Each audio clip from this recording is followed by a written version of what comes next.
Adobe ইলাস্ট্রেটরের মাধ্যমে আমরা আজকে এই ফ্লাওয়ার লোগো ডিজাইনটি তৈরি করা শিখব। এই ডিজাইনটি যদি আপনি সহজে তৈরি করা শিখতে চান তাহলে অবশ্যই শুরু থেকে শেষ পর্যন্ত ভিডিওটি দেখবেন। চ্যানেলে নতুন এসে থাকলে অবশ্যই চ্যানেলটিকে সাবস্ক্রাইব করে সাথে থাকবেন।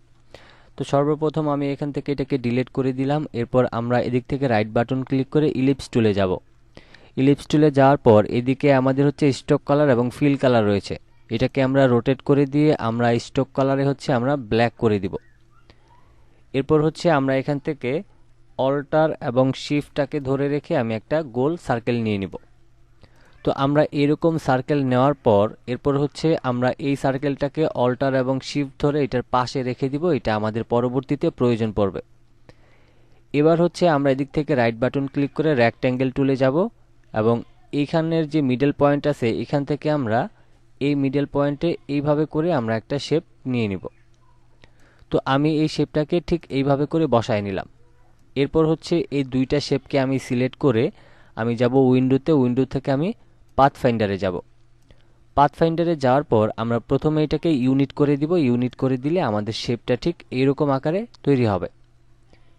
এবার হচ্ছে আমরা এই দুইটাকে একসাথে সিলেক্ট করে আমাদের এইদিকে যে অ্যালাইন অপশন আছে এই অ্যালাইন থেকে যদি আমরা হরিজন্টাল অ্যালাইন সেন্টার করি তাহলে এটা আমাদের মাঝখানে চলে আসবে। আর আপনাদের বেলায় যদি এটা এখানে না থাকে তাহলে উইন্ডোতে যাবেন। উইন্ডো থেকে অ্যালাইন অপশনে গেলে আপনার এখানে অ্যালাইন অপশনটা চলে আসবে।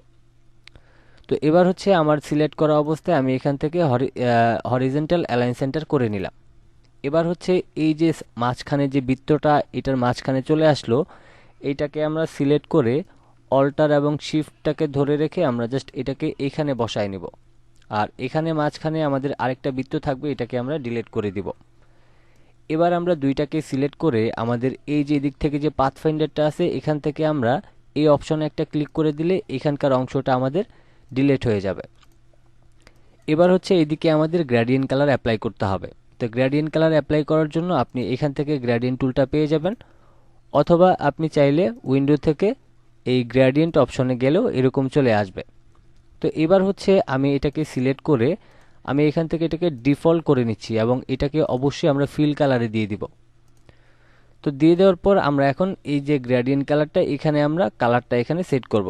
তো প্রথমত হচ্ছে এই যে সাদা কালারটা আছে এখানে মাউসের লেফট বাটনটা ডাবল ক্লিক করার পর আমরা এই অপশনে ক্লিক করে এখান থেকে রেড কালারটা দিয়ে দিব এবং এখানে যে ব্ল্যাক কালারটা আছে এখানেও ডাবল ক্লিক করে আমরা এই মেরুন কালারটাকে এখানে অ্যাপ্লাই করব। এবার এখান থেকে এই যে মেরুন কালারটা অ্যাপ্লাই করলাম এখানে আবারও মাউসের লেফট বাটনটা ডাবল ক্লিক করে আমরা এদিক থেকে এই কালার অপশনে গিয়ে আমরা হচ্ছে এটাকে ডিপ কালার করে দিব। তো আমরা ঠিক এইরকম একটা কালার এখানে সেট করে নিব। এবার হচ্ছে এটাকে আমরা এখান থেকে গ্রেডিয়েন্ট টুলের মাধ্যমে আমরা এটাকে ঠিক করে নিব। তো প্রথমে মাউসের লেফট বাটনটাকে ক্লিক করে আমি ঠিক এটাকে এইভাবে করে নিব। দেন এইদিকে আমাদের কালারটা কিন্তু অটোমেটিক্যালি সেট হয়ে গিয়েছে। এবার হচ্ছে আমরা এটাকে সিলেক্ট করে এডিট থেকে copy, edit, paste in font. এবার এই কর্নারে ধরে আমরা শিফটটাকে ধরে রেখে জাস্ট আমরা এটাকে 270 ডিগ্রি অ্যাঙ্গেলে ঘুরায় নেব। ঘুরায় নেওয়ার পর এবার হচ্ছে এটাকে আমরা টেনে এদিকে নিয়ে আসব এবং এটাকে আমরা প্রপারলি এই দিকটাতে মিলায় নেব।